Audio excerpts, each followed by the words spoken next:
2025 সালের সেপ্টেম্বরের শুরুতেই বাংলাদেশ সহ বিশ্বের বিভিন্ন দেশ সাক্ষী হয়েছিল বিরল এক চন্দ্রগ্রহণের, যা ব্লাড মুন নামে পরিচিত।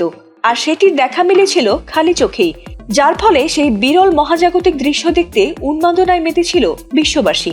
এছাড়াও প্রতি মাসে পূর্ণিমা হলেও চন্দ্রগ্রহণ হয় না, যার ফলে আবার কবে এমন ধরনের মহাজাগতিক দৃশ্যের দেখা মিলবে তার অপেক্ষায় বহু মানুষ।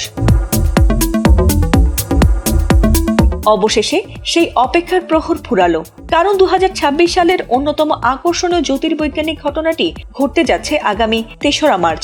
নাসা জানিয়েছে ওই দিন পূর্ণিমা পড়বে, আবার একই সঙ্গে দেখা মিলবে চন্দ্রগ্রহণেরও। যদিও সেটি ব্লাড মুন নয়, বরং সেই রাতে দেখা যাবে ব্লাড ওয়ার্ম মুন, যা আসলে একটি বিশেষ ধরনের রক্তিম চাঁদ। নাসার তথ্য অনুযায়ী এবারের পূর্ণ চন্দ্রগ্রহণ হবে প্রায় 1 ঘন্টা ধরে। আন্তর্জাতিক সময় অনুযায়ী এটি শুরু হবে রাত 11টা 4 থেকে রাত 12টা 3 মিনিট পর্যন্ত। তবে বাংলাদেশ সময় অনুযায়ী সময় হবে বিকেল 5টা 4 থেকে সন্ধ্যা 6টা 3 মিনিট পর্যন্ত। চন্দ্রগ্রহণ শুরু হবে এর প্রায় 1.5 ঘন্টা আগে, আর পুরো গ্রহণ শেষ হবে রাত 8টা 23 মিনিটে। তাই বাংলাদেশের ক্ষেত্রে আগের বারের মতো পুরোপুরি না হলেও আংশিক চন্দ্রগ্রহণ দেখতে পাওয়ার সম্ভাবনা রয়েছে। তবে এই গ্রহণটি সবচেয়ে ভালোভাবে এবং পুরোপুরি দেখা যাবে পূর্ব এশিয়া ও অস্ট্রেলিয়ায়, আর প্রশান্ত মহাসাগরীয় অঞ্চলে তা সারা রাত দেখা যাবে।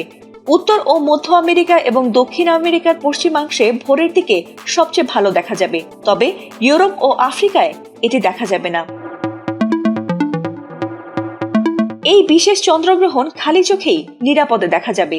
সূর্যগ্রহণের মতো এর জন্য বিশেষ কোনো চশমার প্রয়োজন নেই, তবে দূরবীন বা টেলিস্কোপ থাকলে চাঁদের লাল আভার সূক্ষ্ম পরিবর্তনও আরো স্পষ্টভাবে দেখা সম্ভব হবে। আর যারা ছবি তুলতে চান তাদের জন্য এটি দারুণ সুযোগ হবে। তবে আকাশ মেঘমুক্ত থাকলে সহজেই ডিএসএলআর ক্যামেরার আইএসও বাড়িয়ে ভালো ছবি তোলা সম্ভব। ফাতিমা সুলতানা, এটিএন বাংলা।